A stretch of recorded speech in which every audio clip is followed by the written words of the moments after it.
Thank you, Bruce. I believe that was Summertime. Faith in Summer by Ellen Hamilton.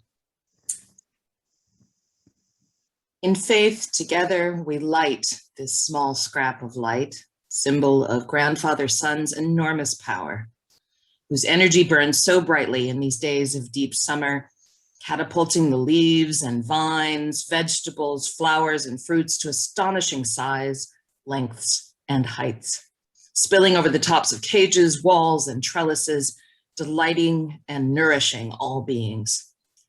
We bask in the warmth and the heat of these days with lightened hearts and quickened senses, in gratitude and in faith.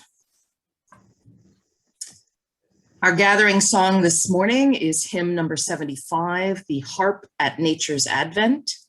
The words will be copied in the chat screen. Please keep your mics muted and simply sing along at home if you would like. Our guest singer today is Sarah Chang, accompanied by Bruce Martin. It's actually 73, Chant for the Seasons. I apologize, I'll put the right one in.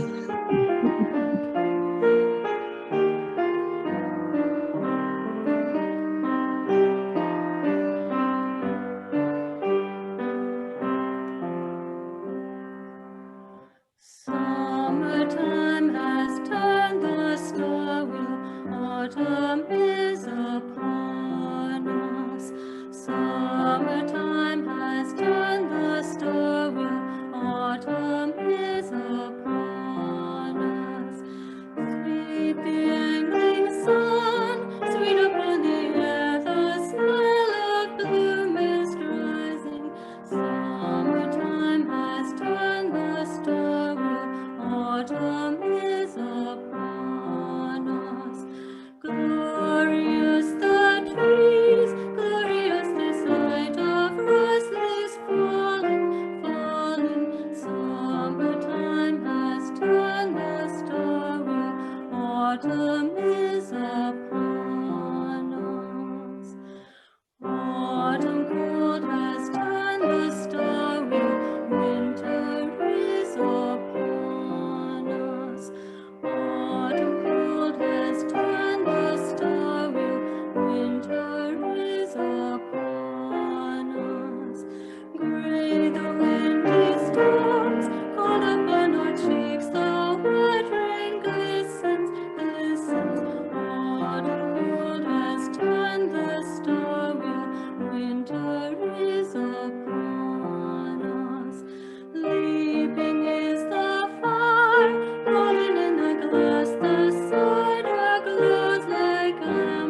Thank you very much, Sarah. Good morning. I'm Andrea Lemuse. My pronouns are she and her. I'm speaking to you today from land that is traditional territory of the indigenous Iowa people. Whenever you hear a land acknowledgement, please consider donating $1 or more to support indigenous organizations or indigenous-led grassroots change movements and campaigns. Encourage others to do the same. Louise Alcorn is today's celebrant. Bruce Martin is our pianist. Sarah Chang is our song leader. And Jim McCarty is our pastoral care associate for this week. Lyra Halston, our membership coordinator, is here with us. And if you would like to be connected to our online groups, would like additional information about First Unitarian, please contact her through the email address in the chat.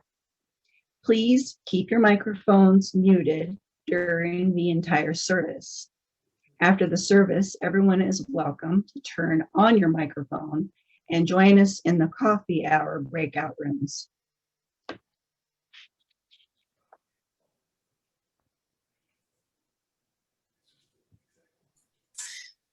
Welcome to the First Unitarian Church of Des Moines. My name is Louise Alcorn. My pronouns are she, her, hers.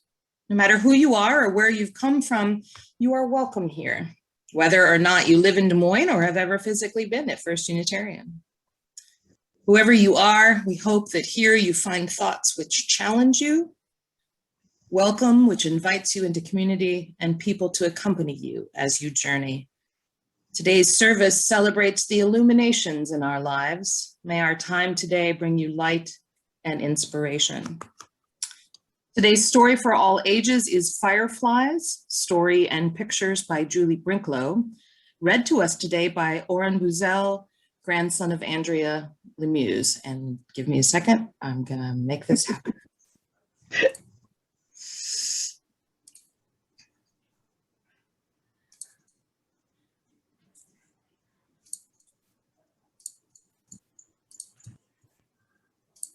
Hi, Story and Pictures by Julie Brinklow.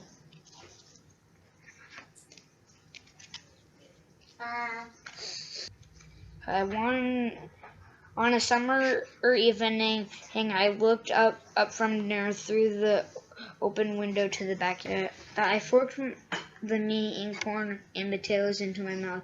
Please may I go out? The fireflies, Mom smiled and Daddy noticed. Let's go ahead, they said. I ran from the table down to the cellar to find a jar. I knew where to look behind the stairs. As the jars were dusty and I polished one hung clean on my shirt. Then I ran back up 2 steps at a time. Holes, I remembered, so they can breathe in. And as quietly as I could so she wouldn't catch me doing them, I poked holes in the top of the jar, her with Mama's scissors. You can probably slow down a little bit. The screen door banged behind me as I ran from the house. If someone had said, "Don't slam it," I wasn't listening. And I called to my friends in the street, fireflies, but they had come before me with polished jars. Ours and the others were coming behind. And the sky was darker now. My ears rang with crickets and my eyes stung from staring too long. I blinked hard as I watched them. Fireflies, blinking on, blinking off, dipping low, soaring high above my head, making white patterns in the dark. Our crew ran like crazy, barefoot in the grass. Has catch them, we cried, I grasping at the light. Suddenly a voice called out above the others. I caught one, and it was my own. I thrust my hand into the jar and spread it open. And in the jar, her glowed like moonlight, and I held it in my hand. And I felt a tremble of joy and shouted, "I can catch hundreds." Then we dashed about, waving our hands in the air like nets, catching 2, 10, and hundreds of fireflies, thrusting them into jars, waving our hands for more. Or then someone called from my house, "It's time to come in now." And the others called from other houses, and it was over. My friends took jars of fireflies to head different homes. I climbed the stairs to my room and set the hood jar on a table by my bed. Hey, Mom kissed me and turned out the light. I caught hundreds, it said. Daddy called from the hallway, "See you later, alligator." After a while, crocodile. I called back. I caught hundreds of fireflies. Eyes in the dark, I watched the fireflies from my bed. They blinked off and on, and the dark glowed like the moon, but it was not the same. Fireflies beat their wings against the glass and fell down to the bottom and lay there. The light in the jar turned yellow like a flashlight left on too long. And I tried to swallow, but something in my throat would not go down. And the light grew dimmer, green, like moonlight underwater. I shut my eyes tight and put the pillow over my head. Those were my fireflies. I caught them. They made moonlight in my jar, but the jar was nearly dark. I flung off the covers. I went to the window, opened the jar, and aimed it at the stars. Fly. The jar began to glow green and then gold, and white as the moon, and the fireflies poured out into the night. Fireflies blinking on, blinking off, dripping low, soaring high above my head, making circles around the moon like stars dancing. And I hugged a jar, dark and empty, in my hand.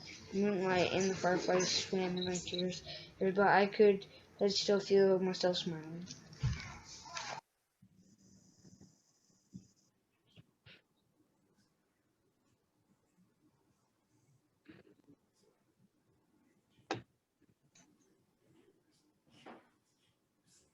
There we go. Nice job. Thank you, Laura. Yay. Okay, I do have an announcement. Board President Patty Notch has asked us to share the news that we are now at level 3 per the Lens of the Future report. So more information will be forthcoming on the church website as to what this means for gatherings and our church community. So watch there. Okay, so speaking of light, so God is talking to one of his angels. He says, "Do you know what I have just done? I have just created a 24-hour period of alternating light and darkness on earth. Isn't that good?" The angel says, "Yeah, but what will you do now?" God says, "I think I'll call it a day."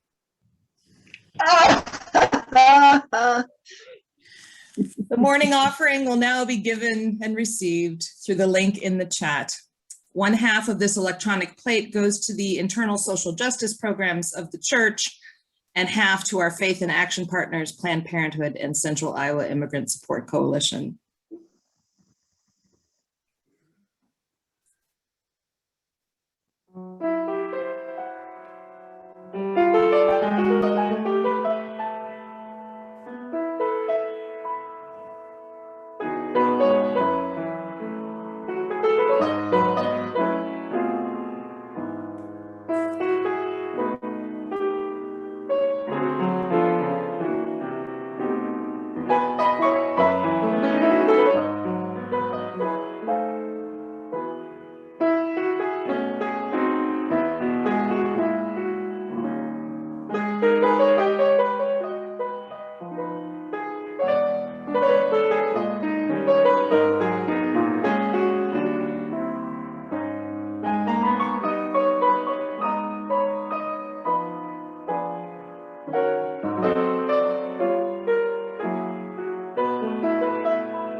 Thank you. A church is not the building, but a community. As a community of human hands and human hearts, we come together to share our laughter and our tears and to bear witness and minister to one another as we struggle with life's sorrows and celebrate life's joys. For better or for worse, no joys or concerns were sent in to me today, so I'm going to ask us to let us share together now the names of anyone we know who could use some special care and attention. You can type their names into the chat. And as you do, may the love of our community hold them all, and may we hold them into the light.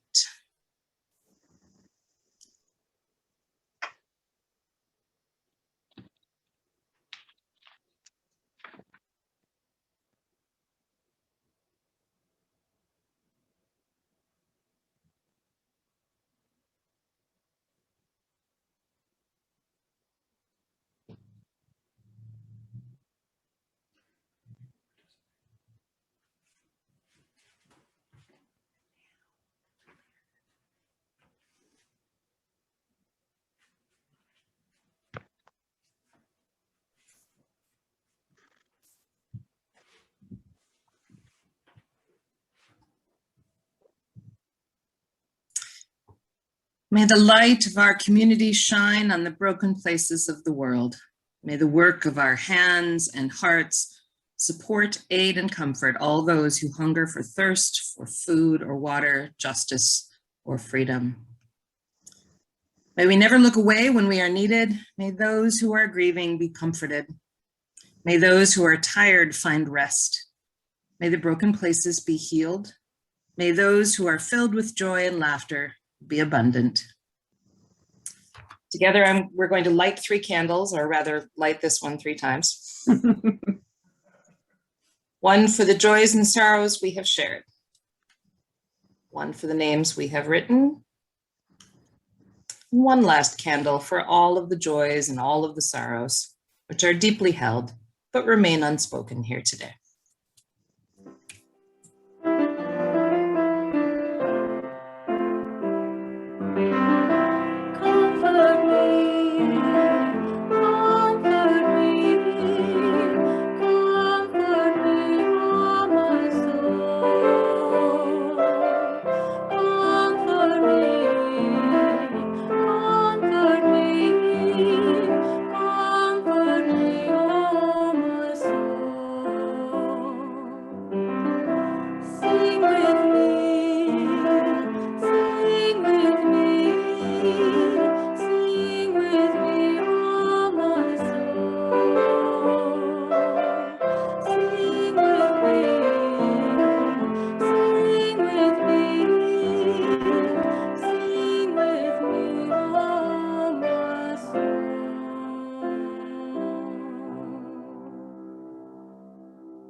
Our first reading will be given to us by CUUPs member Kelly Stewart.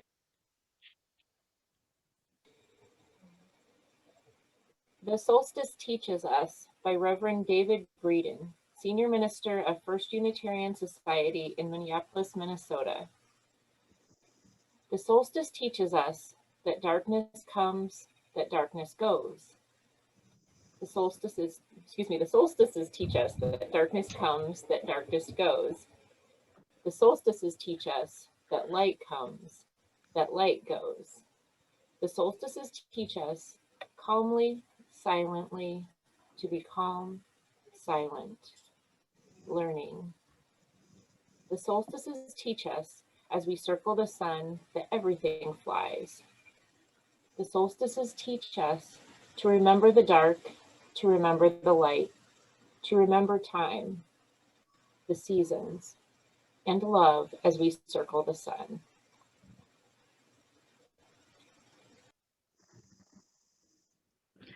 Our silence, meditation, or prayer will be given by our CUUPs member Janelle Bailey.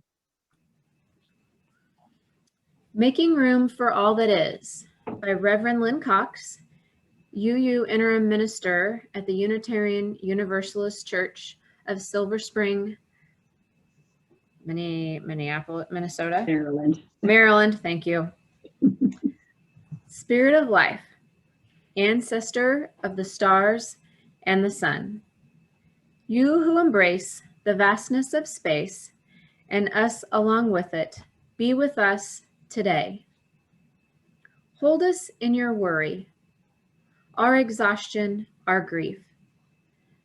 Keep us close as we sit with our truth, whatever that may be. Lead us to rest in the quiet, to find solace and renewal in this time of shifting light and dark. You whose arms open with the spinning galaxies, help us to make room as you do for all that is. Open our hearts to our loved ones, our neighbors, the beings with whom we share this planet. Lead us to reach out to others in compassion. Turn us toward one another in mercy, right relationship, and reconciliation. You who have seen the rising and setting of suns, of seasons, of civilizations, remind us of all that we have learned from the history of our world and from our own histories. Give us the courage to face our mistakes and to repair them whenever possible. Help us understand our interdependence, our gravitational relatedness with all the other spinning lives around us, and lead us to treat those relationships with care. In this space, filled with the people among us who shine like stars, this space filled with the sparkle of love and care, we give thanks for this moment to be together. May our senses be open to the beauty of this day, this season, this world. We continue our contemplation in silence. Blessed be. Please join me in a few moments of silent thought, meditation, and prayer.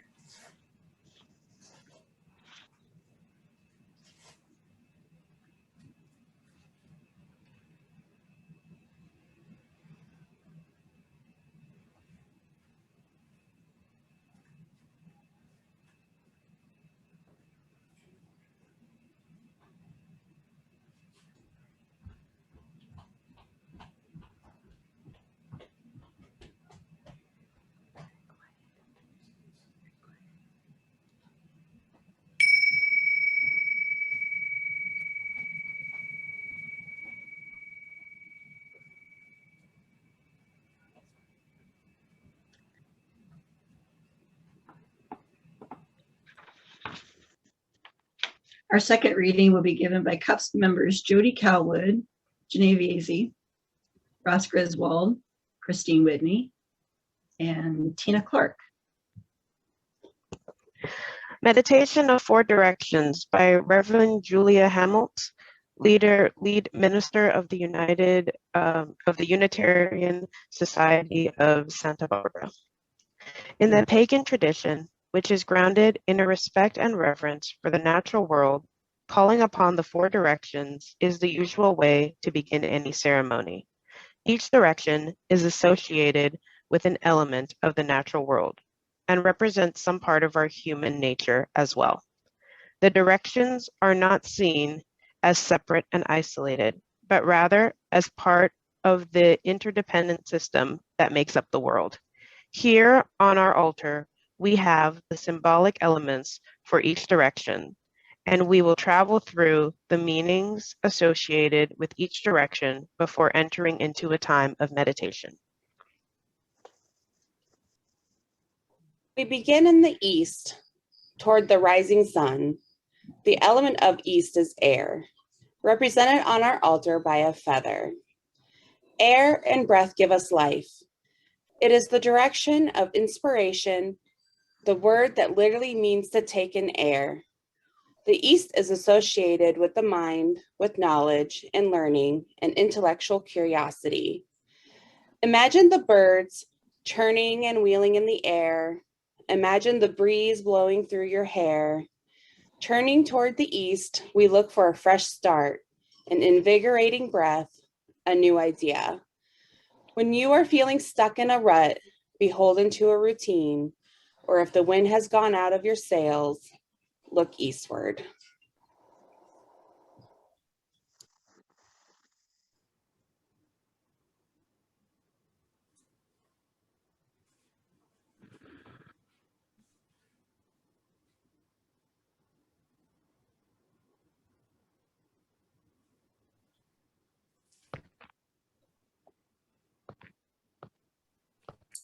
Is Ross on?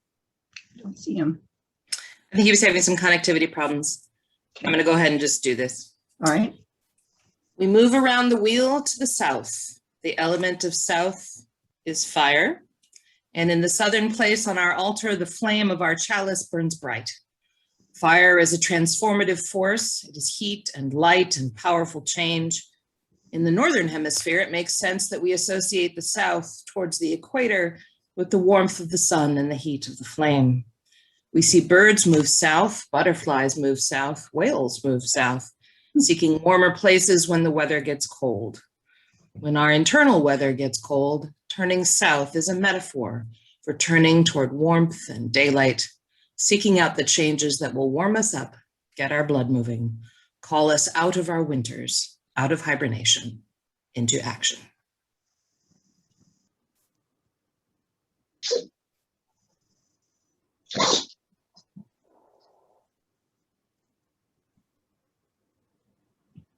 Continuing around the circle, we arrive in the west.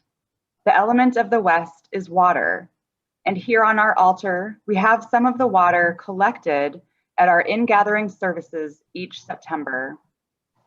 We add to this water each year, symbolizing the way we come together in our community as individual drops join into a mighty river. In the west, we are drawn into the experience of our emotions.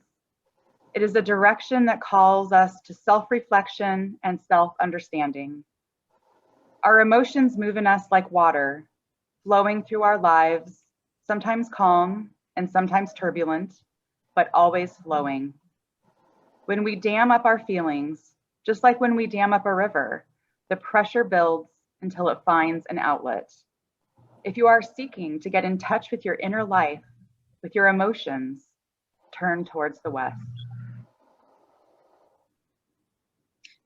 We now move to the north. The element of the north is earth, represented here by some dirt from our very own garden. There's stability here, the ground of our being. The north represents the place that holds us, that allows us time and space to heal and to grow, to feel nurtured and respected. It is also the place of embodiment, of connecting with our physical self, with the concrete, tangible world around us. The north calls to you if you are seeking balance, the deep wisdom that lives in our bones, a place of rest and recovery. We have moved through these 4 directions, given them shape and meaning. East, air, breath, and inspiration. South, fire, transformation, and action. West, water, feeling, and reflection. North, earth, balance, and wisdom.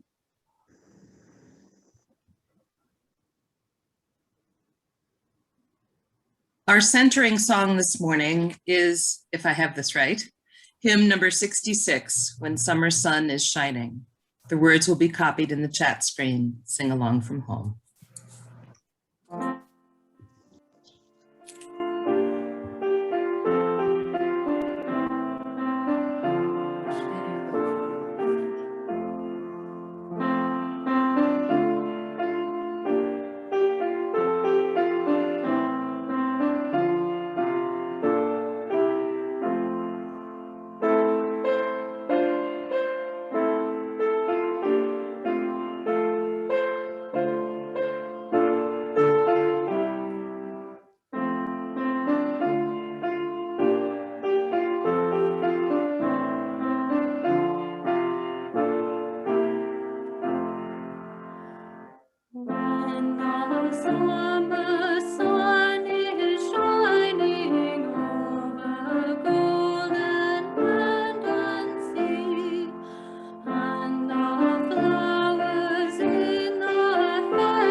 Thank you so much, Sarah.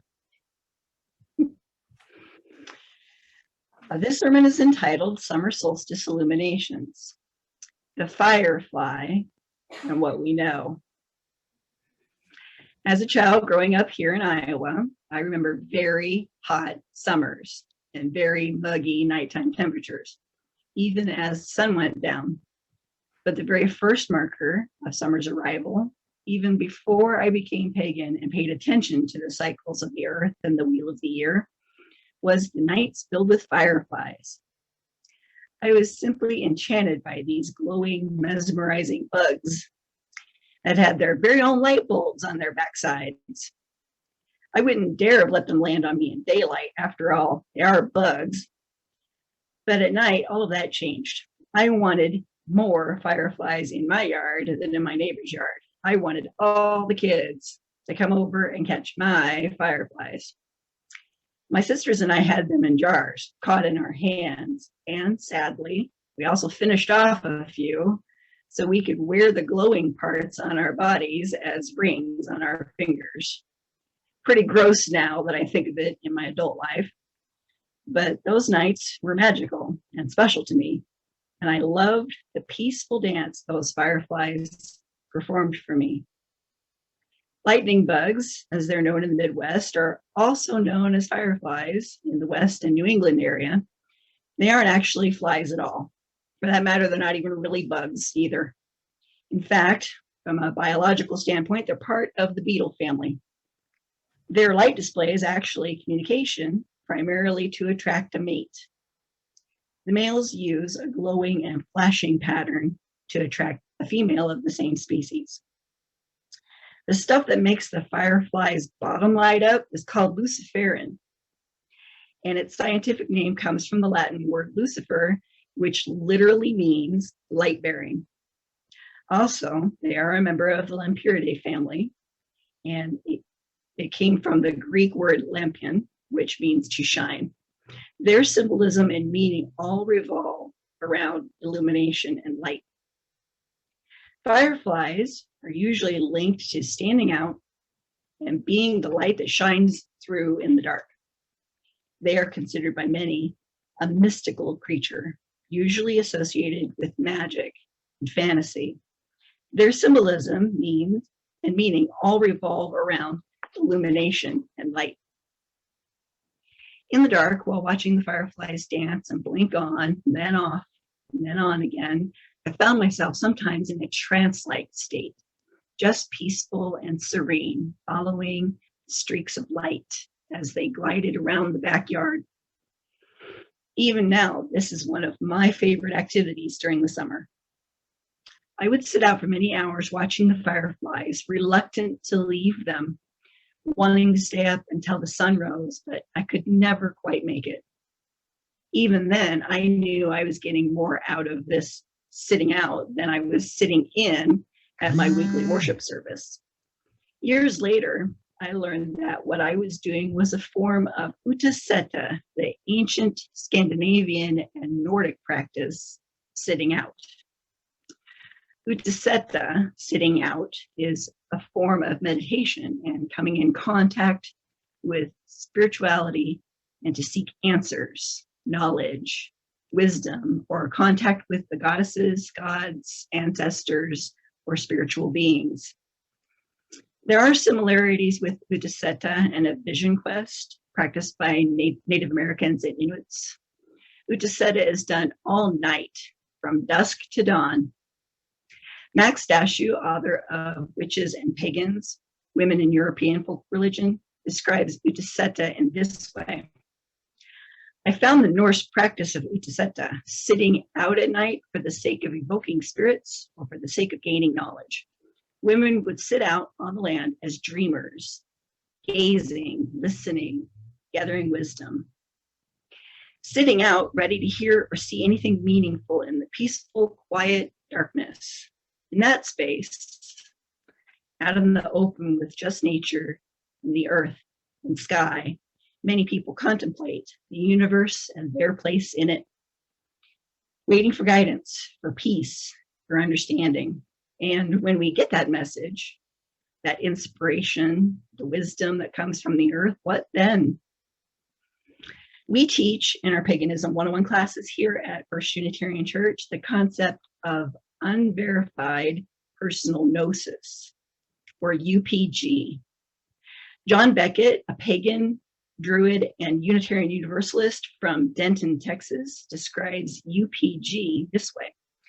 Unverified personal gnosis is information and wisdom that comes to individuals through means that can't be objectively verified or confirmed. It's things you learn in dreams, in trance, or through divination. When I was a child, a teen, a younger woman growing up in a very stringent religious culture, I was taught that these spiritual messages were to be delivered from the top down, meaning that I was to accept those special messages from those in authority, to pass them to me in the proper places and times, and that I was to maintain a readiness to hear. Now that I've moved on to practicing Wicca and esoteric witchery, I now know that these illuminations are available at any time to anyone who wishes to have them, no matter what their particular religious affiliation may be. We start with breathing.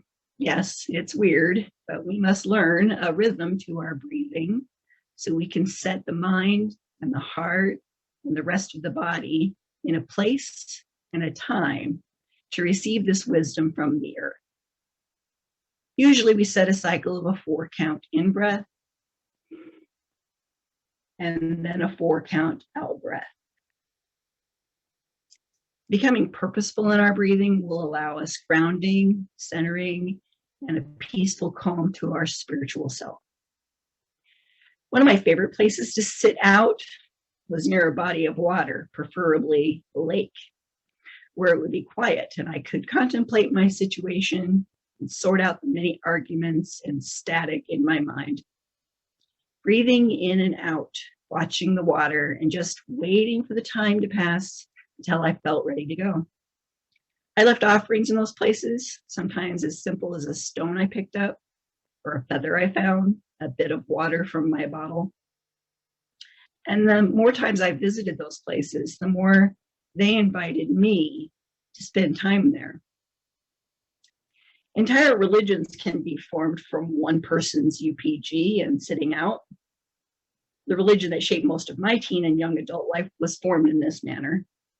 So it really wasn't much of a scary concept to go out into the woods or in a back meadow and do some really heavy thinking, praying, chanting, whatever I wanted to do. Learning to accept and acknowledge the wisdom I was acquiring while I was sitting there watching the fireflies. That was the bigger challenge. After all, I had been trained that the really real spiritual messages came from those who were in authority, and that some people got messages outside of that and thought they were good, but in reality, they were secretly bad and should be avoided.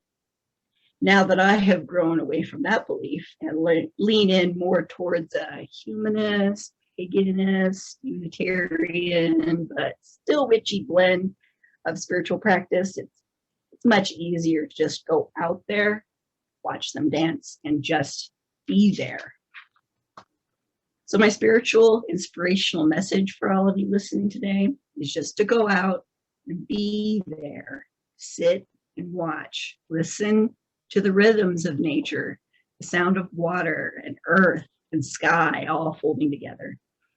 Come with a question or just come with an open mind and heart. Think about the many ways we can connect to the earth. Practice Uttasetta, sitting out, and see what kinds of thoughts and messages we might receive. Journaling sometimes helps put these thoughts and ideas in greater perspective. So if it pleases you, try to keep a record of what you may encounter. In closing, I would like to share a story from a book titled The Firefly's Light of Hope, which is told by Master Jin Bodai, the founder of Bodai Dharma Society and Bodai Meditation, and translated by Jinsong Wei. In a village lived a grandfather and his grandson. The grandson had a very impatient personality. His impatience often made him frustrated. One evening, Grandpa told the young boy, "It is said that there are many fireflies in the forest. Whoever can find the fireflies will acquire wisdom. Do you want to go and look for them?" The boy nodded excitedly. Carrying a torch, he headed into the forest alone. After spending a few hours, he couldn't find any fireflies.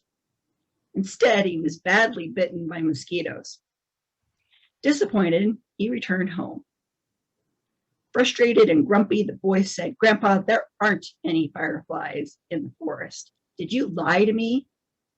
Grandpa replied, "No, Grandpa didn't lie to you. There are many fireflies. If you don't believe me, I will show you." Together, they walked through the darkness of the forest with a torch guiding their way. There was no sign of fireflies, and the boy became irritable once again. At that moment, Grandpa put out the fire on the torch. The boy became anxious. "Grandpa, without the light, how can we find the fireflies?" Grandfather didn't respond. The sullen boy stood aside quietly. Not long after, flickering little spots of light appeared in the bushes. The dark forest slowly brightened. The young boy watched in astonishment before realizing the spots of light were fireflies. They sat down, the boy nestling in the arms of his grandpa to enjoy the amazing gift of nature. He said, "Grandpa, the fireflies are beautiful. Why couldn't we see them earlier?" With patience, his grandfather enlightened him. "In fact, the brightness of the fireflies is always here.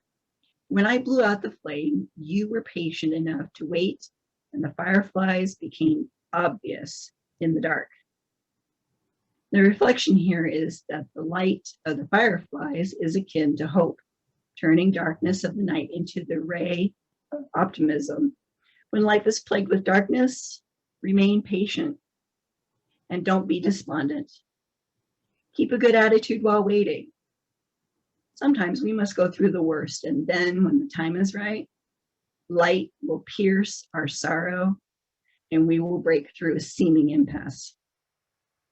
Watch the fireflies dance. Be in peace.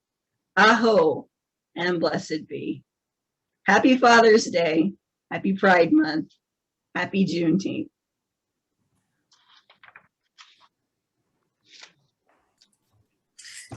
Today's chalice reading is by Martha L. Munson. We extinguish the chalice here that it might glow gently in our hearts. May it light your path as you leave this place. May it guide your way until we are together again. Our final song this morning is hymn number 175, Celebrate the Web of Life. The words are copied into the chat screen.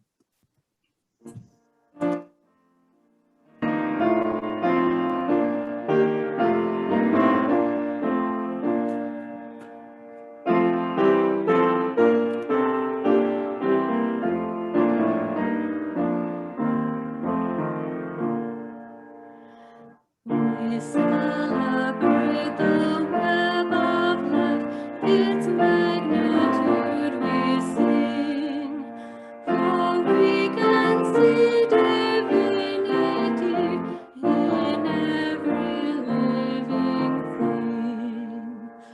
A fragment of the perfect whole in darkness and in quail, as much entwined barnacle as in the great blue whale. Of ancient dreams we are the same star to star, and bind our future worlds to come with worlds which were and are.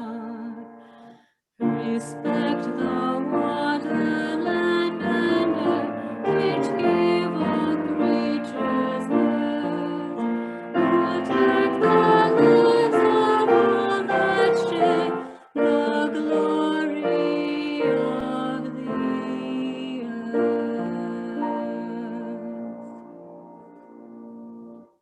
you, Sarah. Our benediction will be given by Sarah Chang. Our benediction today is Blessed is the Path by Eric Williams. Blessed is the path on which you travel. Blessed is the body that carries you upon it. Blessed is your heart that has heard the call. Blessed is your mind that discerns the way. Blessed is the gift that you will receive by going. Truly blessed is the gift that you will become on the journey. May you go forth in peace. After our traditional final hymn of valor, you will be given the option to join a breakout room to chat with other participants. If you're interested, be sure you click to join. Our final hymn is the Hymn of Valor. Words will be in the chat. Sorry, hold on. My computer just went insane. Okay.